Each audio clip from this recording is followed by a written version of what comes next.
Good morning, ladies and gentlemen. This is Ben Keyser with Applied Flow Technology. It is July 15th, 2019, and I hope that you are all having a very fine middle of your July so far. Thank you very much for joining in on our webinar today. We're very excited to present to you all. And today is actually a very special webinar. One thing that you may not all realize is that AFT has a sister company called Purple Mountain Technology Group that provides consulting services. So you all are familiar with our website, aft.com, where you can find information about our software. You can go to products, and then our software overview talks about the different solutions that we have available. But our sister company is called Purple Mountain Technology Group, and you can access their website at pmtechgroup.com. Again, that's pmtechgroup.com. And you can read about the various services that they provide. They are experts in flow analysis, and you can find their contact information here, and they'll be glad to assist you with any consulting work that you might require.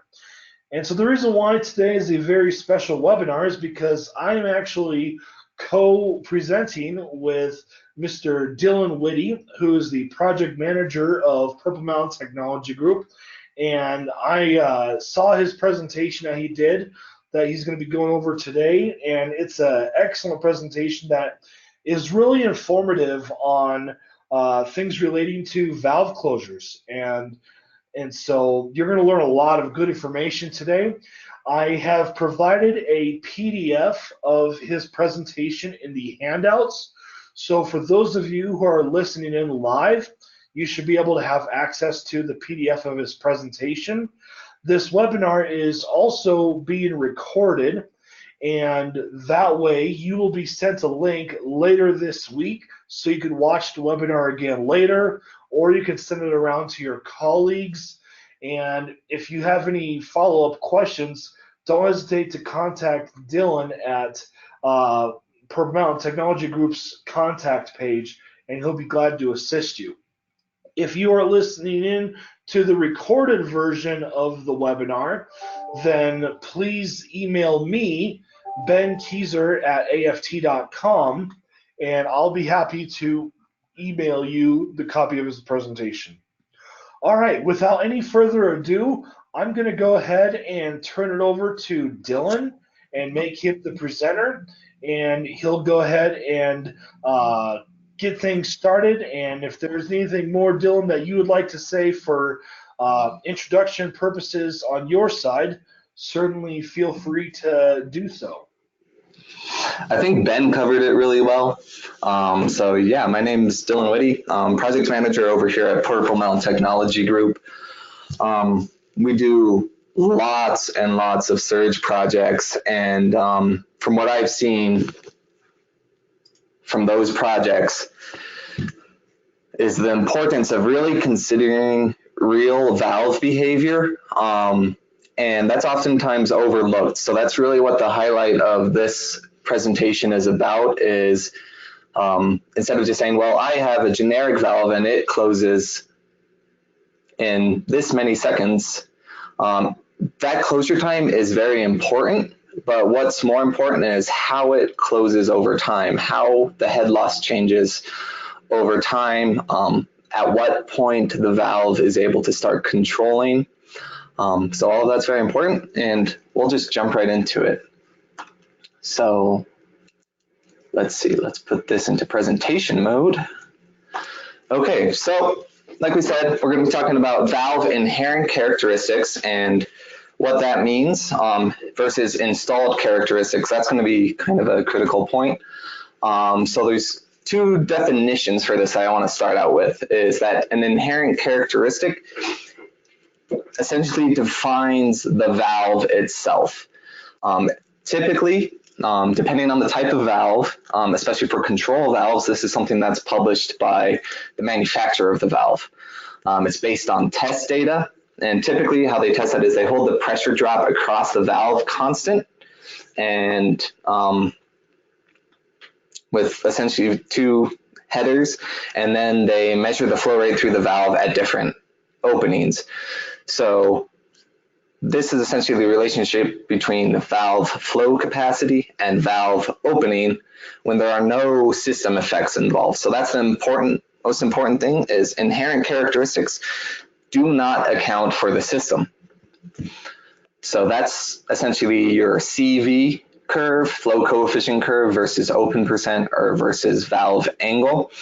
And then installed characteristic is the relationship between valve position and flow in a specific system. So that accounts for system frictional losses, that accounts for pump curves, all of these different system interactions. That's kind of wrapped up into what's called installed characteristic. So that depends on your piping pressure losses, your pump performance curves, all of that information. So a typical inherent characteristic, this source is actually from a Valmatic paper called Surge Control in Pumping Systems.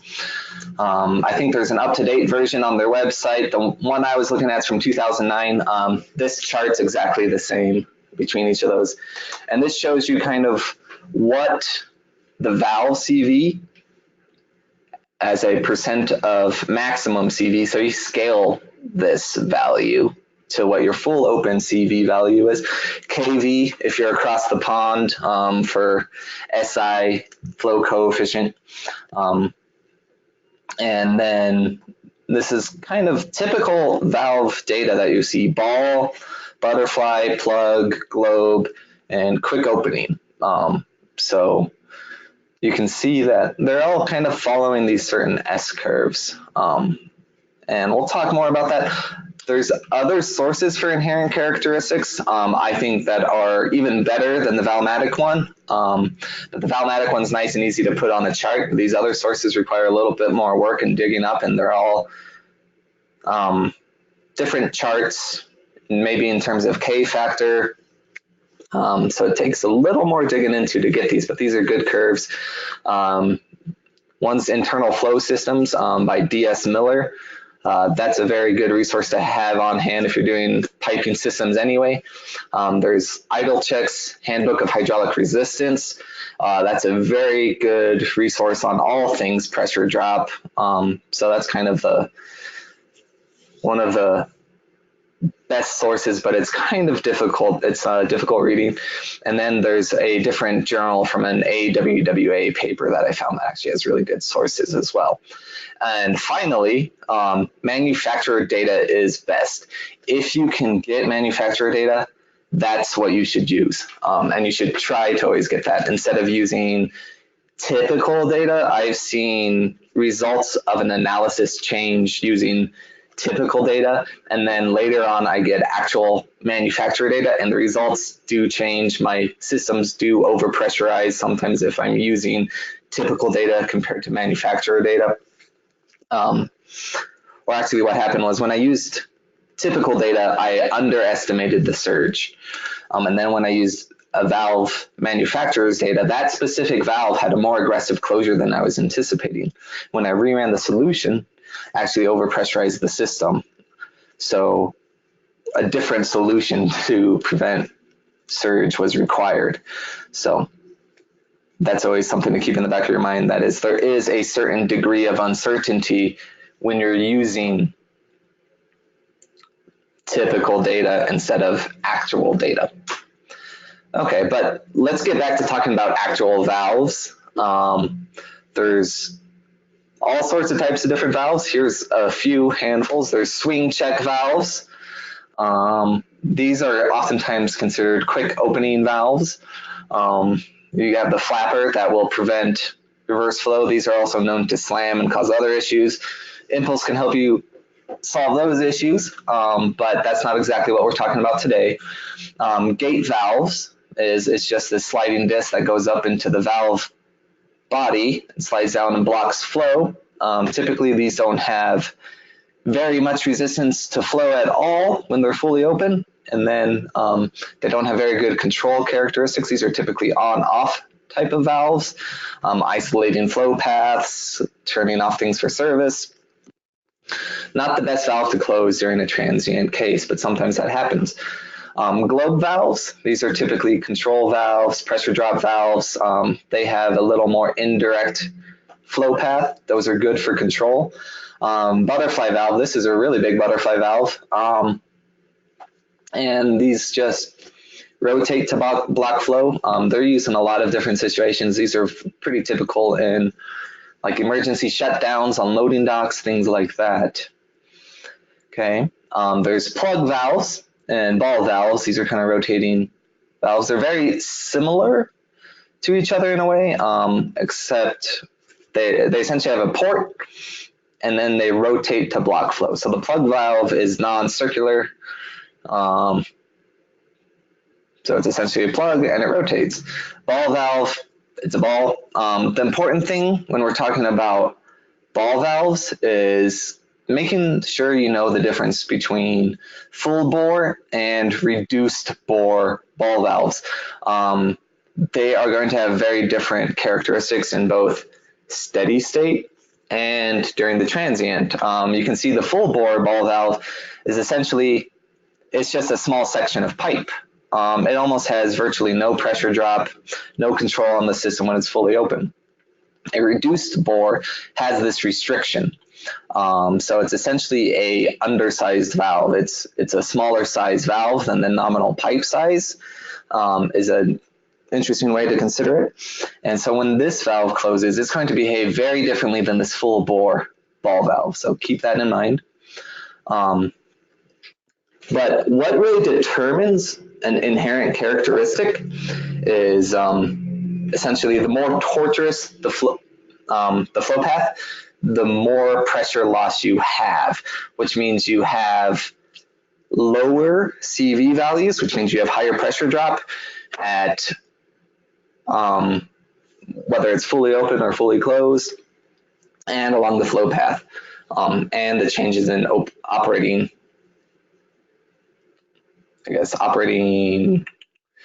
points and open percentages.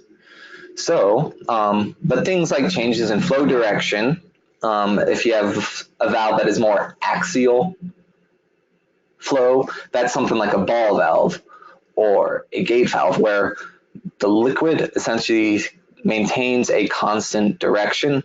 You're going to have very little pressure drop, but you can see something like this with this lobe valve, the flow has to go down and then back up around this disc and back into the system. So all of those flow directions, that's increased friction, that's increased heat, that's energy loss, that's pressure loss.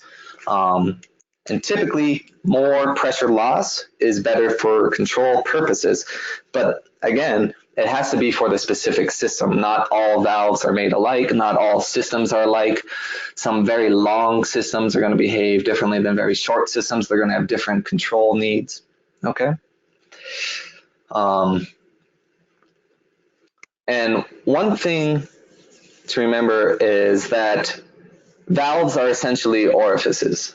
That their pressure loss is essentially a function of their flow area and a discharge coefficient. Obviously, that discharge coefficient is very complex. In order to kind of determine that without testing, you'd maybe have to do some CFD analysis. But typically, all of this is figured out in terms of CV and through lab testing. A lot of this is empirical data. But as your valve position changes, as your valve angle changes, you're going to have changes to your flow area. You're going to have changes to how your flow is redirected, and that's going to have a direct effect on your valve characteristic. So valve designers are pretty smart, and they come up with new and interesting ways to achieve desired characteristics. All of these below here, these are kind of examples of different control valve, like globe valve plugs that will raise and lower, and you can see this quick opening.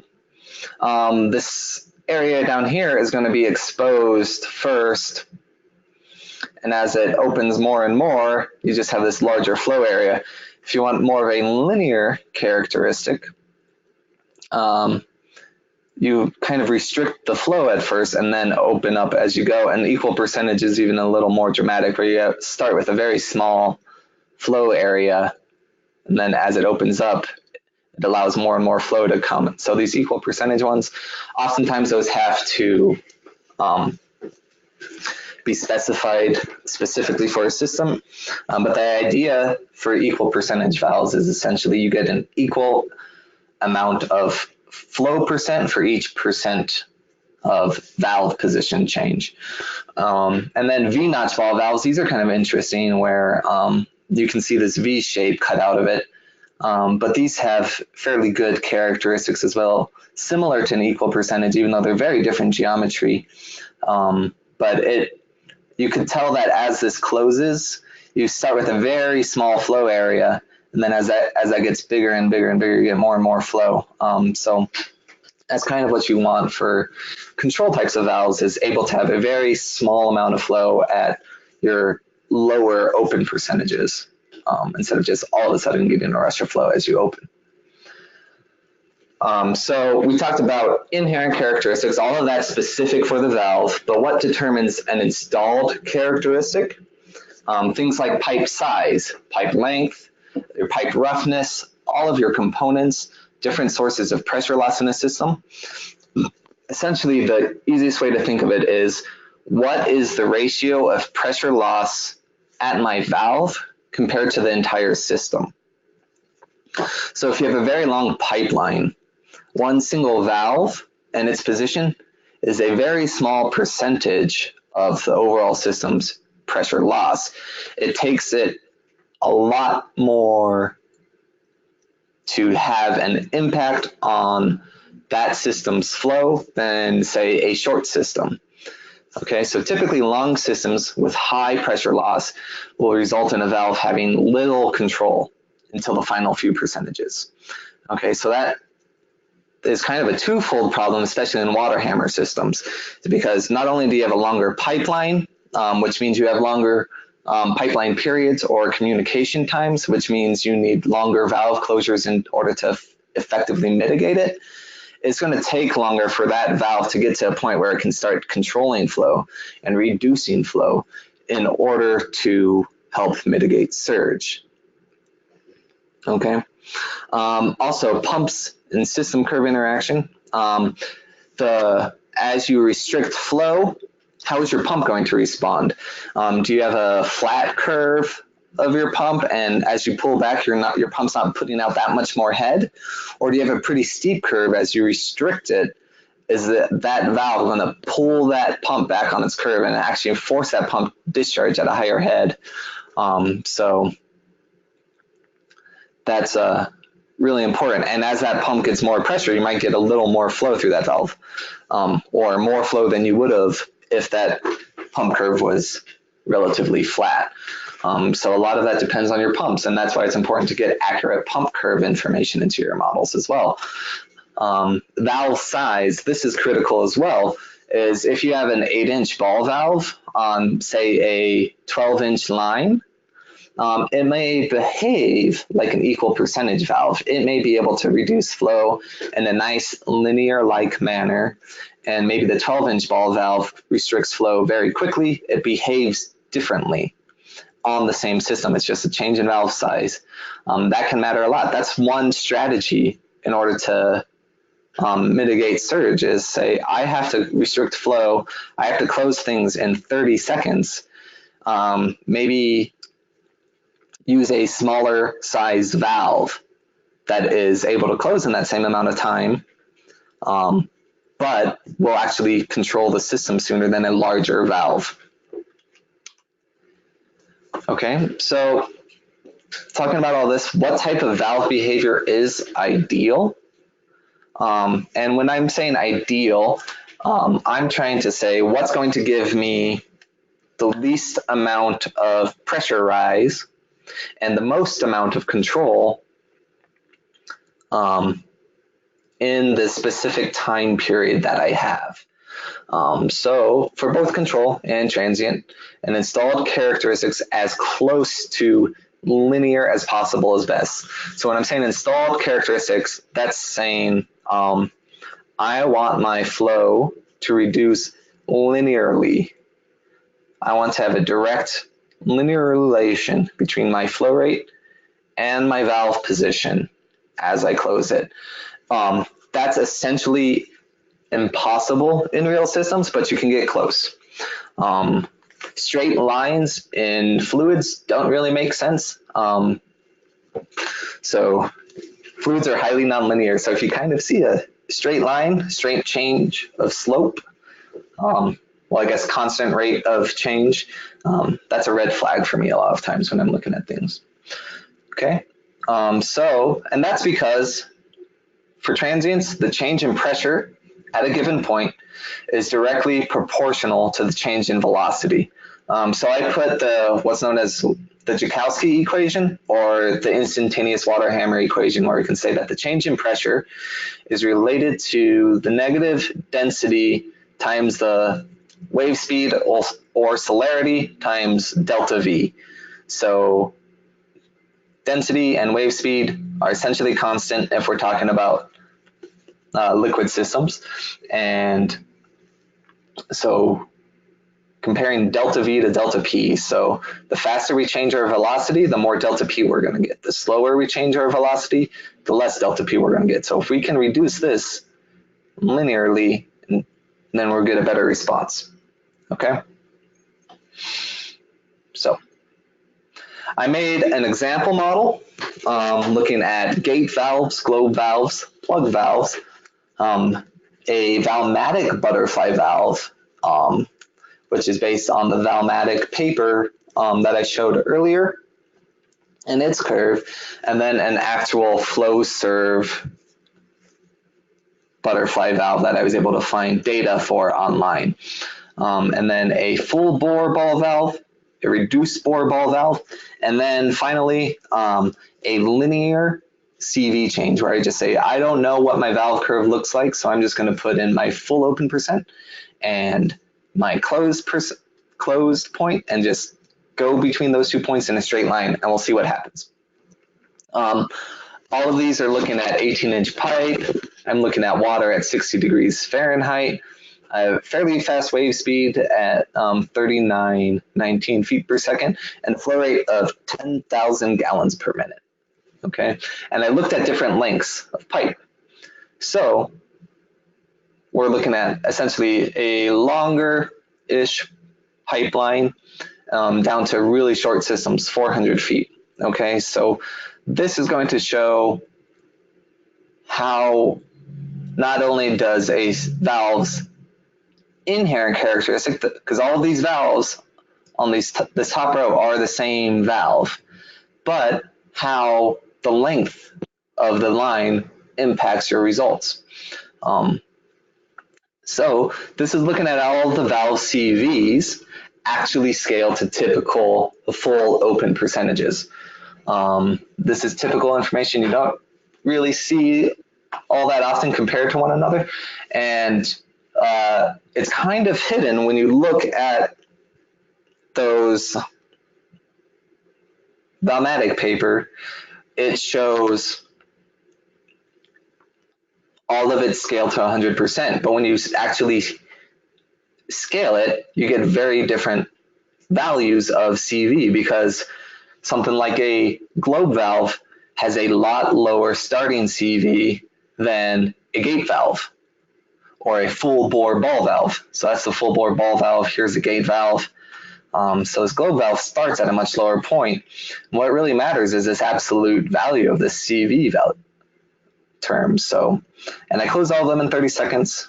And this is what the transient pressures and flow rates look like. There was a lot of results, and I called out the 10,000 foot one right here.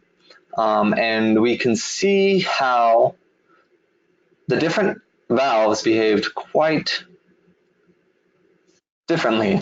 And the interesting I want to kind of point out here is this gate valve, is this red curve down here. You can see it's change in flow rate, or essentially velocity, is directly proportional to its pressure rise. So as that rate of velocity change increases, so does its pressure rise, and we get the highest pressure rise there for the gate valve. As we move left from this point of the curve, we get more and more linear flow rate changes. So it's not perfectly linear. We actually don't really get much control from any of these valves. And when I say control, I'm talking about a reduction in flow until about 15%, or 15 seconds into the simulation. So that's about, they're halfway closed, and they've done barely anything to limit the flow rate. So that's critical. That's something important to realize. That is, your first 15 seconds of closure on a lot of these valves doesn't really do much. But this, let's see, there's this valvematic butterfly valve is actually the most linear behavior, and you can see this flow serve one actually behaves quite differently, and you get a higher pressure spike there. So essentially, the faster your velocity change, the higher your spike is, and the more, as close as we can get from going from 10,000 gallons per minute to 0 gallons per minute, the better our pressure response will be. Okay, and then we can see, it's easy to kind of see what's going on when we go directly from 10,000 to 5,000. So we get very different pressure responses when the pipeline is half as long. We have less communication time issues, where the valve closure is able to be mitigated essentially by the upstream reservoir. It's allowed to say, hey, this is my pressure, and impose itself on the system sooner than the 10,000 foot pipeline because it's closer. It takes less time for that wave to travel, hit that reservoir, and communicate back down to the closing valve. So that's a critical thing right there. And we see that these flow changes are getting a little more linear as we do that, and we get better flow response. It's just a small change in flow, you can kind of see it, but it looks a lot better in terms of pressure changes. So that's critical to think about.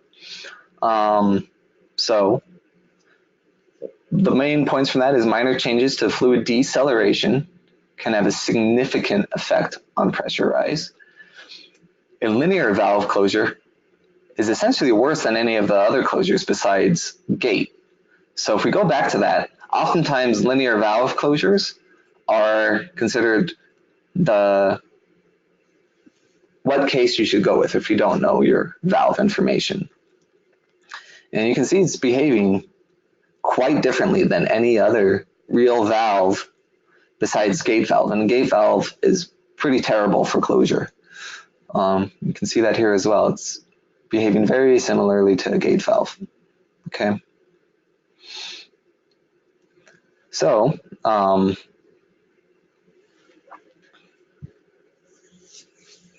one thing that's interesting to note is with the longer lines, all of the valves start to behave similarly, especially if the closure time is shorter than communication time. So that would be for the 40,000 foot long case. I can actually open that model up. Let's do that because I'm not showing the 40,000 foot case.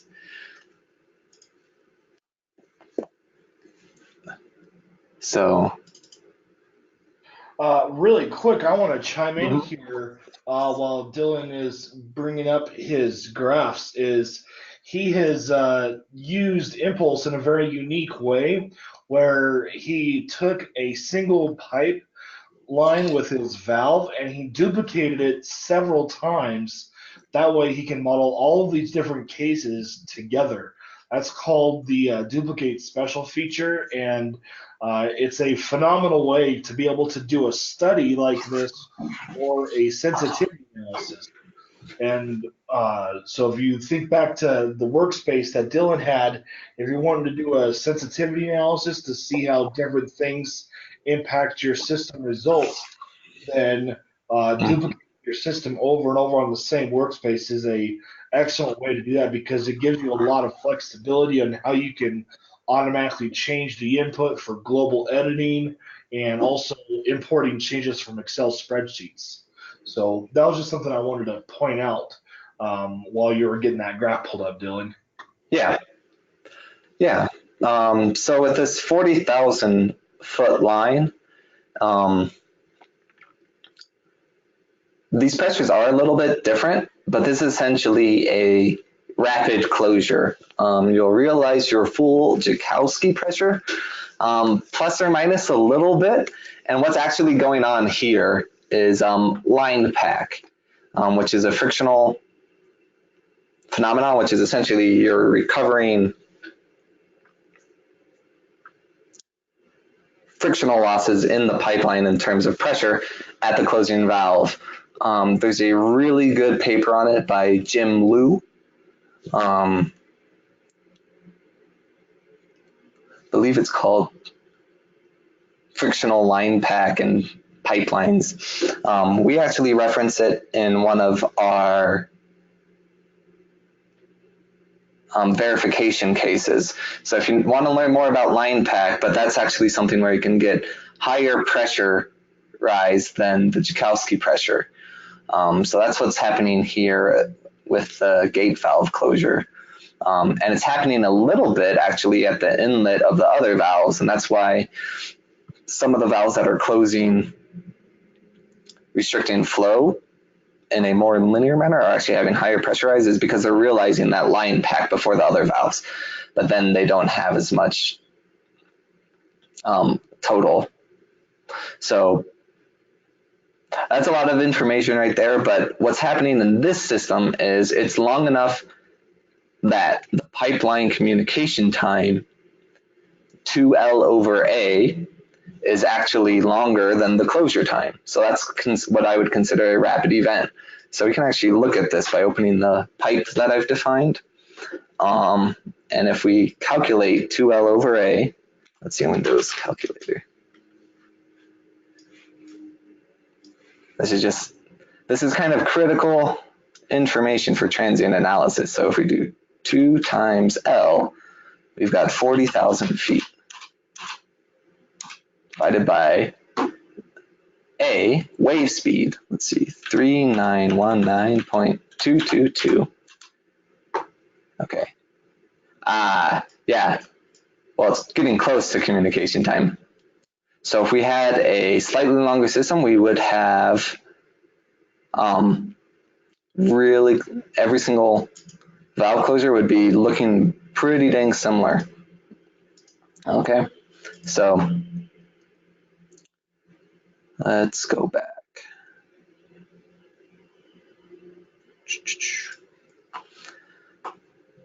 So in order to have an instantaneous closure, we would actually need our 2L over A to equal 30.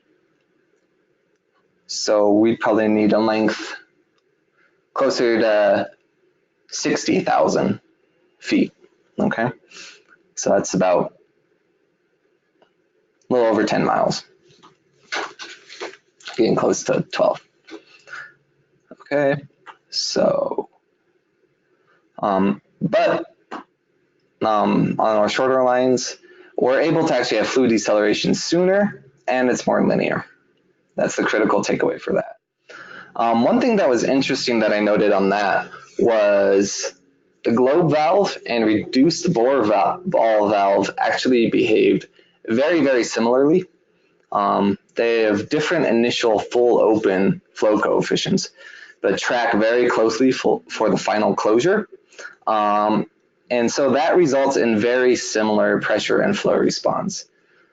So really the biggest takeaway here is that this highlights the importance of the final percentages of closure, right when they meet at around 2,675 CV.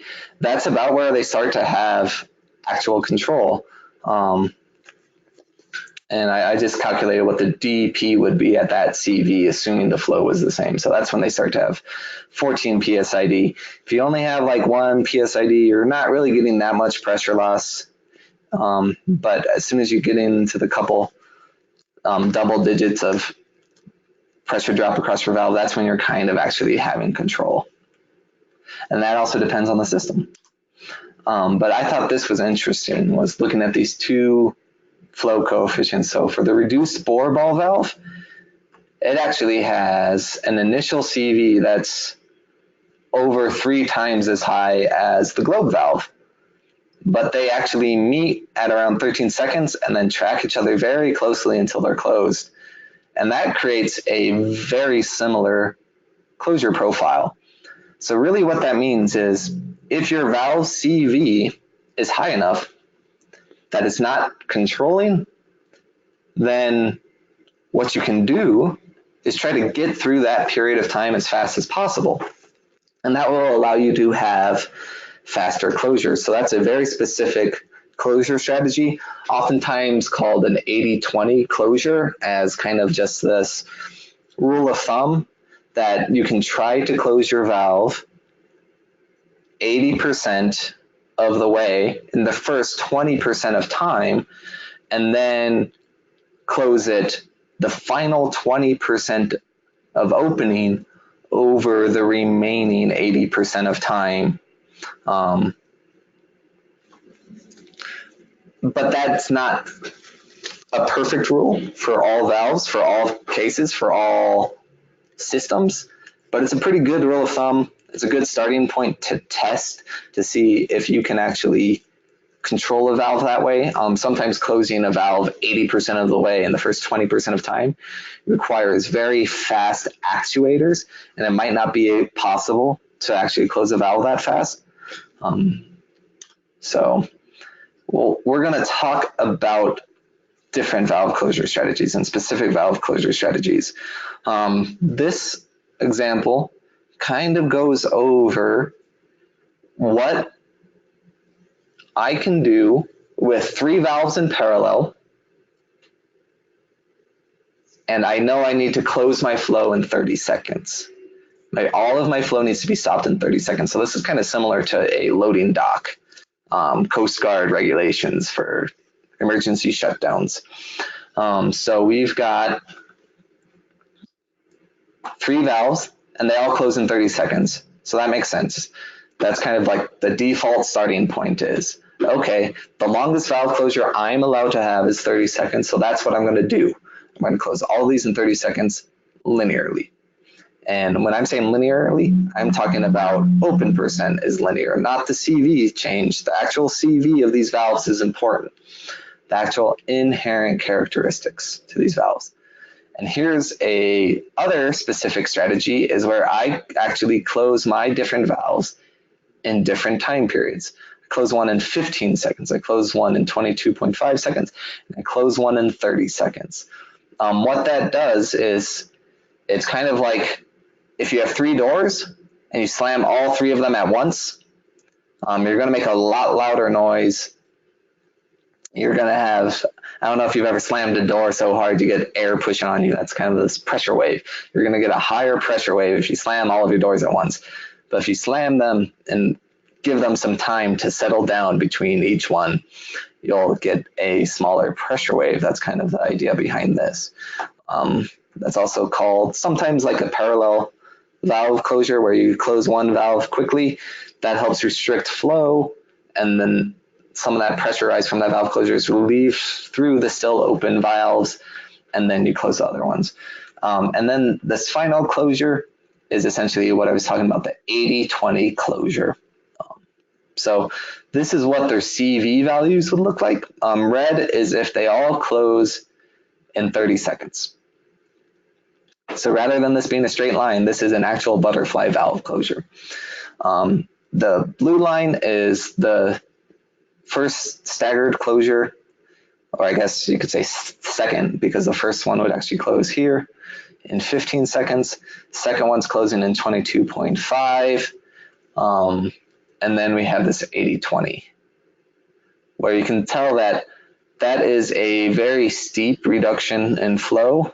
These are, I think, 12-inch valves. Closing a 12-inch valve 80% of the way in 6 seconds might not be feasible, but this is an interesting closure strategy. You might have more time than 30 seconds to close it. So it all depends on your actuator and what given time you're allowed to close, but 30 seconds is what I used. And this is what we see in terms of pressure rise. Is for the 30 seconds, you can see that our flow rate response is the least linear for 30 seconds. So you have this rapid reduction of flow right at the end, and you get a fairly high pressure rise, close to, at that high point's getting close to 900 psi. If we do a staggered closure, we mitigate that by almost 300 psi, which is interesting because you're actually closing 2 of those valves faster than 30 seconds. So that's a really interesting conclusion there. And then the 80-20 closure, you can actually kind of see what this does is it skips a lot of this nothing happening point. So you can see for like the first 20 seconds or so, maybe first 10 seconds or so of the staggered closure, there's very little reduction in flow. What the 80-20 strategy does is it skips all of that. It skips that unnecessary waiting time and gets right to controlling. So you kind of see this. If we kept closing it that fast, you could see that this pressure curve would keep rising. But after we start controlling, we slow down that closure, and then we get this more linear response. And you can see these little bumps in it. They're kind of happening at regular intervals. Not sure if that's close to the pipeline period. What's the length of this? Actually, open this. You can actually look at the pipeline period for these models. Let's see. So that's 10,000. So we can do our 2L over A calculation again, right?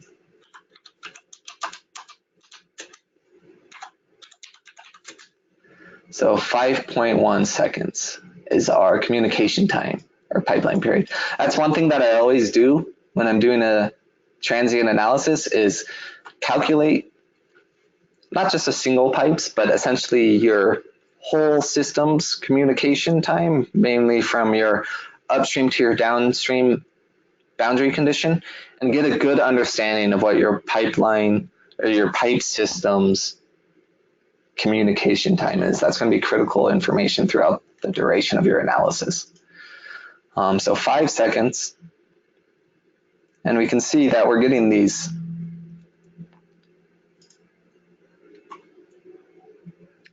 spikes, little dips in pressure every 5 seconds. So that's actually the pressure wave being mitigated by the upstream reservoir. So that's what we get. That's why this is such a good closure, is because we're allowing the system to respond to it.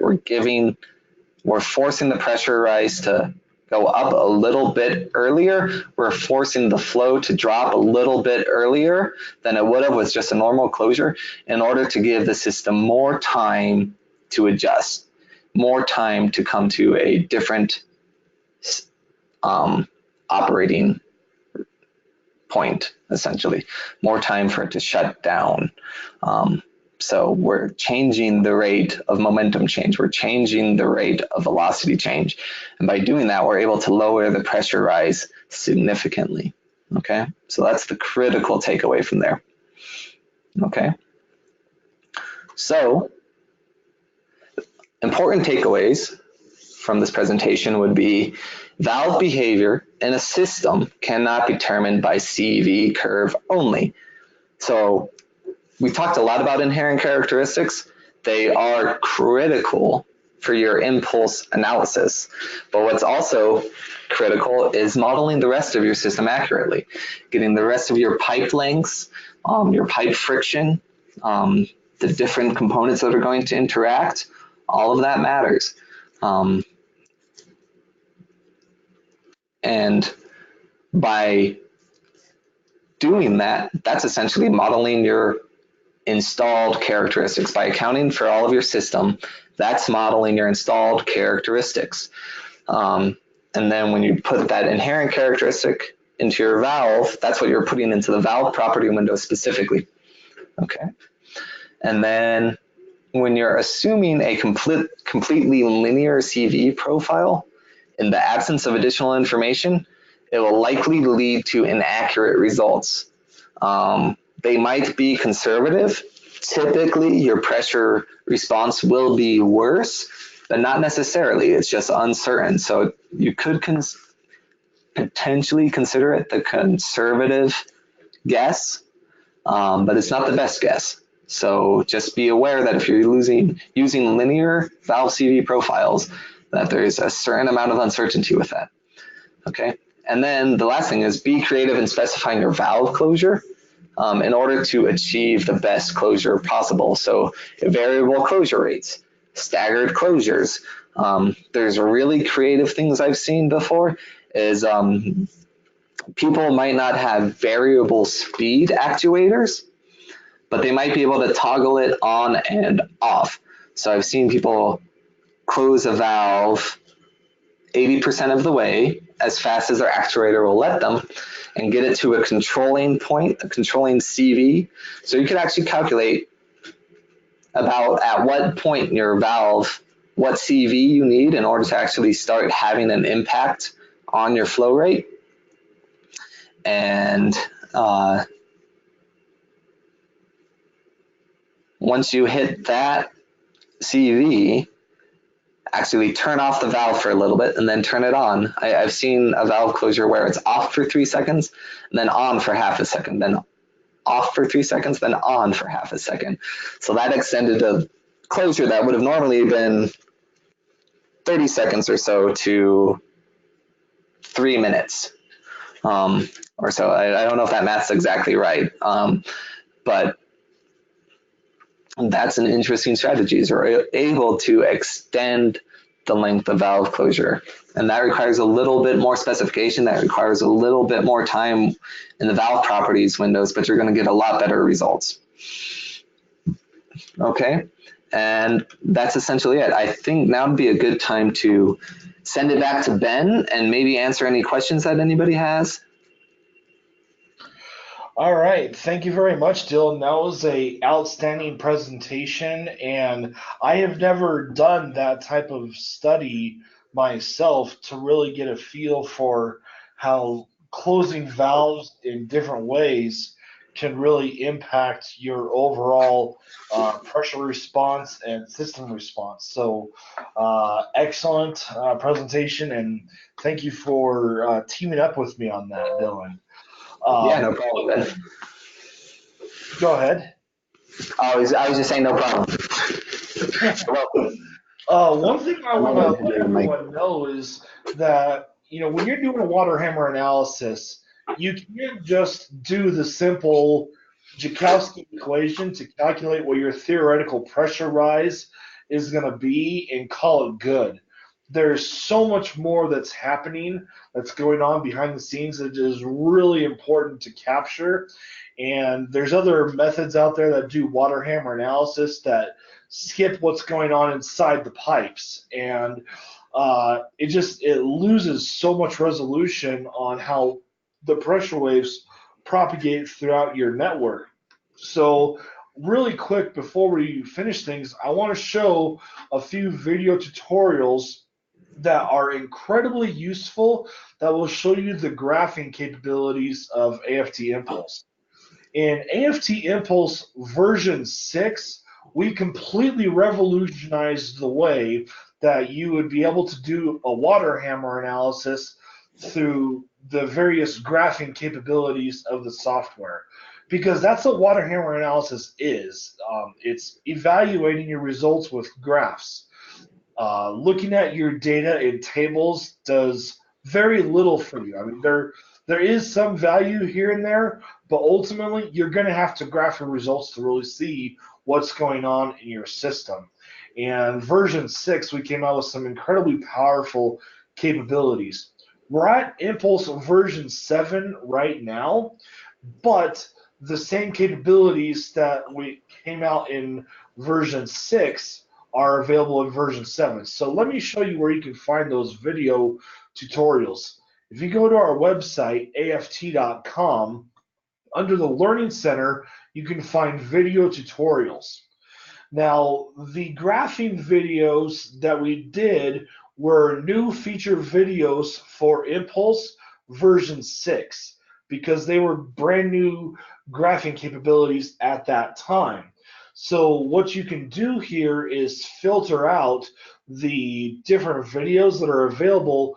I would start by filtering out by product.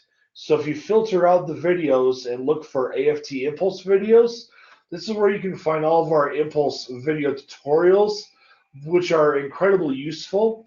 And then the second filter that you can use is new features.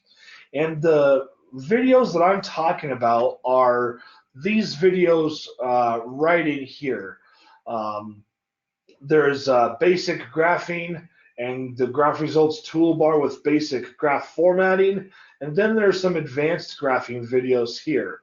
Those 4 videos are critical, and even though they are highlighting new features that were new in Impulse version 6, the capabilities and functionality and process of creating those types of graphs is exactly the same for Impulse version 7.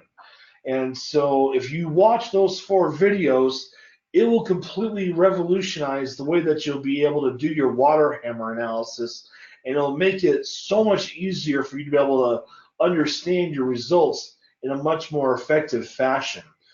I've also talked about those graphing capabilities in previous Impulse webinars. And so if you watch these videos here, you can get a good high-level overview of different types of animations and how to do those various capabilities. But for additional Impulse webinars, you can access our webinar library. So under the Learning Center, under webinars, hopefully you all know where to find upcoming webinars. We've got several more webinars coming up, so be sure to check this out. Next week, we're going to be doing a webinar on how to model relief valves in different ways in AFT Fathom, AFT Arrow, and AFT Impulse. And we've got several other webinars coming up over the next few months. But if you go to our webinar library, this form is free to access, and I have to fill in my information here. I'm on a loaner computer. I was teaching our Fathom training seminar a couple weeks ago, and I had a bit of a malfunction, and water was spilt on my computer. I'm not going to say who did it, but my actual computer is not currently in service right now. So I just got back from vacation and I'm having to use a loaner computer. That's why I had to go through and fill out that form. But once you fill out that form, under the AFT Impulse, you can find the Impulse video libraries. And it's where you can find excellent webinars on Impulse that we've done in the past. And this is where you'll find a lot of really solid information on how to use Impulse effectively for doing waterhammer analysis. Looks like we had a couple of questions coming up. I haven't seen any other questions come in.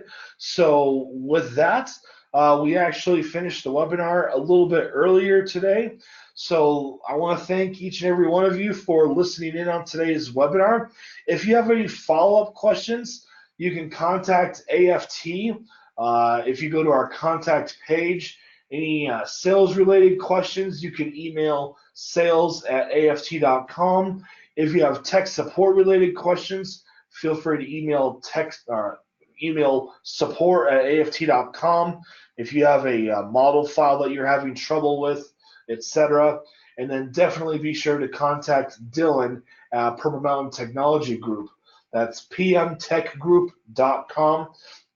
And you can fill out that form and email Dylan, and he'll be glad to assist you. This webinar was recorded and will be available to you all later this week, so keep an eye on your email. You will be sent a link to the recording. It will probably not be exactly the second after the webinar, but just sit tight and you'll definitely get it by the end of this week. It'll also be posted on our webinar library in the AFT Impulse webinar library section. Thank you again, everyone. Take care and have a wonderful rest of your week.